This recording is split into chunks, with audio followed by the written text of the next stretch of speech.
A'udzubillahi minasyaitonirrajim. Bismillahirrahmanirrahim. Assalamualaikum warahmatullahi wabarakatuh. Alhamdulillahirabbil alamin. Allahumma shalli ala sayyidina Muhammad wa ala ali sayyidina Muhammad. Alhamdulillah, bertemu lagi kita di kegiatan sore hari ini menjelang waktu berbuka puasa. Kemarin kita sudah membahas tentang pernikahan silang yang disyariatkan Allah untuk kedua anak kembarnya Nabi Adam alaihissalam. Nah, hari ini kita akan melanjutkan cerita tersebut dengan subtema cinta yang membutakan nurani. Nah, jadi ini mulai bernuansa anak-anak muda. Adam berniat menyampaikan rencana pernikahan itu kepada kedua putranya setelah selesai makan. Setelah Adam dan anak-anaknya selesai makan, ia berkata sembari tersenyum pada kedua anaknya, "Sudah tiba waktunya kami melihat anak-anakku bersama cucu-cucuku. Untuk itu menikahlah kalian berdua, wahai Qabil dan Habil." Jadi Nabi Adam menyampaikan kepada dua putranya untuk menikahlah kalian berdua. Mendengar ucapan itu, kedua anak Adam yang laki-laki merasa senang, dan kedua anak Adam yang perempuan mulai malu-malu terlihat dari wajah keduanya yang mulai merona.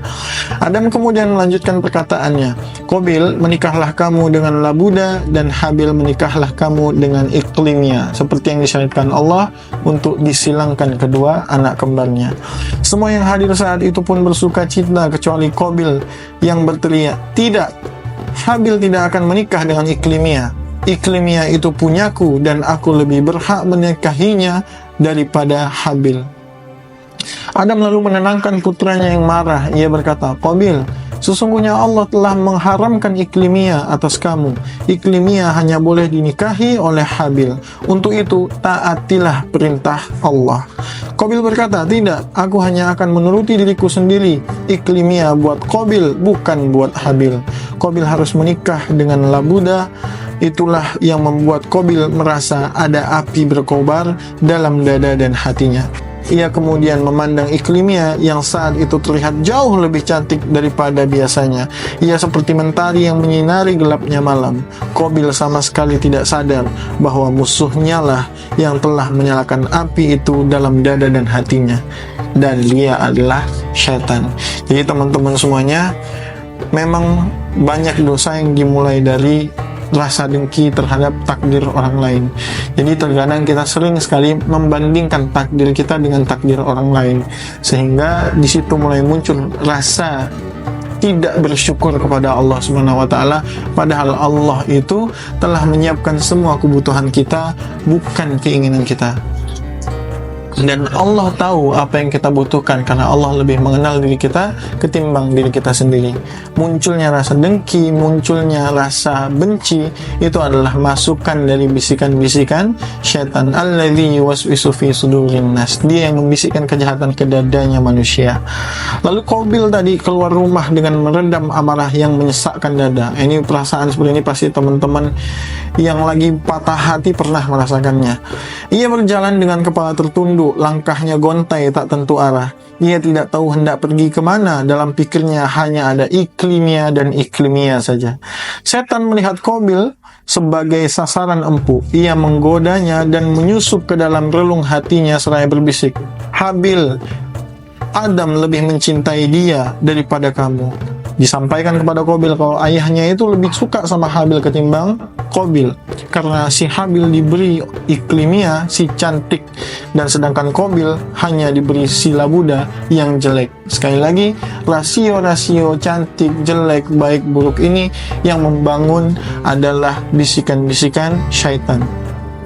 Setan menambahi api permusuhan dan mengobarkan ia kembali, membisiki Qabil, "Habil pengembala yang tidak perlu susah payah untuk menyelesaikan pekerjaannya, berhasil mendapatkan Iklimia, padahal kamu seorang petani yang harus bangun pagi-pagi untuk merawat tanah, membajaknya, memanen tanamannya, mengupas dan memilihnya. Setelah semua yang telah kamu lakukan, kamu hanya dinikahi dengan Labuda si jelek. Ini benar-benar tidak adil." Nah, ini sering kali nih terjadi di kita nih. Kok dia lebih banyak ya pendapatannya, kok dia lebih kaya, padahal aku lebih kerja keras, aku udah capek bangun pagi, tidur malam, kerja banting tulang-tulang dibanting seperti itu. Kenapa hasilnya tidak sebanyak dia? Kenapa Allah lebih beri dia hasil yang banyak di dunia ketimbang aku? Nah, ini sering kita membanding-bandingkan seperti itu, padahal Allah sudah menakar rezeki kita dan tidak akan pernah tertukar. Hanya saja tinggal bagaimana cara kita menyikapinya dan menerima takdir Allah Subhanahu wa Ta'ala.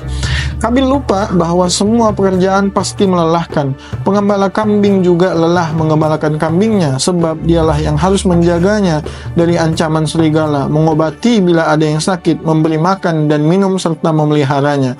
Akan tetapi bisikan nafsu sudah sedemikian kuat menguasai Qabil, ia bahkan bersumpah apapun yang terjadi, iklimnya harus menjadi miliknya. Dan di sini mulai muncul keegoisan yang tinggi sehingga melampaui kedudukan Allah Subhanahu wa Ta'ala, mengabaikan perintah Allah Subhanahu wa Ta'ala, dan tanpa sadar kadang sifat-sifat itu muncul di diri kita. Dan di bulan Ramadan ini adalah kesempatan kita untuk meredam rasa egois itu, rasa sombong itu, untuk mengurangi sifat-sifat yang tidak baik itu dan menjadikan kita menjadi orang yang lebih baik. Maka dari itu teman-teman, sekali lagi berhati-hatilah dalam menghadapi sebuah permasalahan, karena sejatinya dunia ini diciptakan Allah untuk menguji kita. Inna ja'alna ma'alal ardi zinatan laha linabluwahum ayyuhum ahsanu amala. Dunia ini sebagai perhiasan untuk menguji kamu, siapa di antara kamu yang paling baik amalnya. Maka dari itu, jangan pernah mengambil keputusan di saat kamu sedang emosi. Perbanyak istighfar dan dekatkan diri kita kepada Allah Subhanahu wa Ta'ala. Kita akan lanjutkan kisahnya di video selanjutnya. Sekali lagi, selamat menantikan waktu berbuka puasa. Semoga Allah terima puasa kita, dan semoga kita dijadikan hambanya yang selalu bersyukur dan terus memperbaiki ibadahnya dari hari ke hari. Barakallahu fikum. Assalamualaikum warahmatullahi wabarakatuh.